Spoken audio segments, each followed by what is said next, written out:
Hi, my name's Randy, and I am going to show you how to change the water in your bubbler tube. Now, when you go to place your bubbler tube in your home, the best place to put the tube is kind of back away from a window. I personally like lower light plants in my bubbler tubes like this Dieffenbachia. So I can place this back away from the window and keep it away from sunshine. Sunshine, water, oxygen creates algae.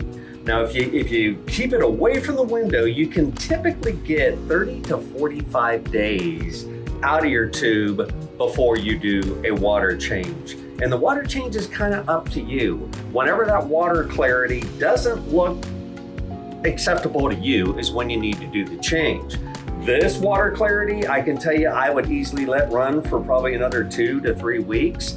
When it is getting cloudy, and I feel it needs to be changed, that's when I administer my plant food. So I'd use like 1 ml to 1.5 ml of my Plant Daddy Jungle Juice, and I'd squirt it right into the tube. You're gonna immediately experience an algae bloom, which is really kind of a cool process.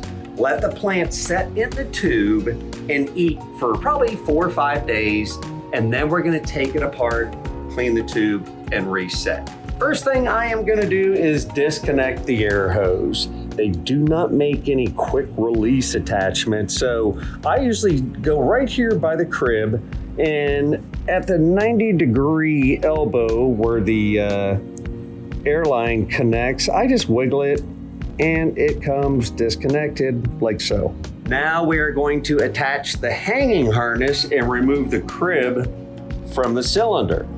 So I take the hook and I like to grab 2 cords on the crib on either side of the cylinder so that I balance the cylinder. Just grab it by the harness and then very carefully lift it out of your cylinder. Just make sure you don't bang the air stone against the side of the glass cylinder. That could crack the cylinder. So once we get the crib and the air stone out of the cylinder, now we go find a place to hang this, preferably above a sink. As you can see, I've got my plant hanging above my utility sink here. This makes a really great way to clean your crib.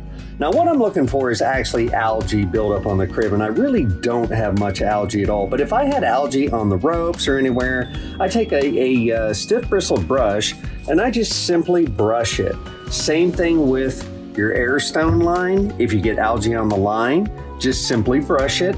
And actually on the air stone, just simply brush it and then rinse well. Do not use any cleaning agents on the stone, the crib, or your plant. And also inspect your plants, remove any debris or dead roots from the cartridge. And the most important thing is give everything a good rinse, especially before you go back into the cylinder. And it is perfectly fine to use tap water to clean your plant, your crib, any of the parts.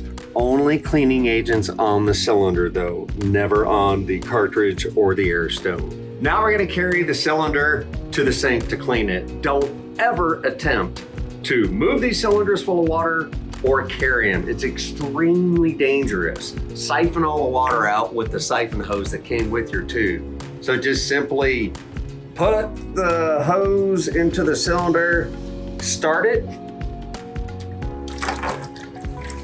drain the tube, then carry it to the sink. So I've got the cylinder at the sink. If you really do have a good amount of algae buildup in the cylinder, you can always put like a 1/2 cup of bleach into the cylinder and let it soak if you need to. Otherwise, I just use dishwashing liquid and it seems to do just fine. So wash your cylinder thoroughly, give it a good rinse, and we're gonna set it back up. One really important thing is make sure that none of the rubber feet on the bottom beauty ring of the cylinder have fallen off. The cylinder will have 5 to 6 rubber feet. Just make sure there's not a big space without a rubber foot.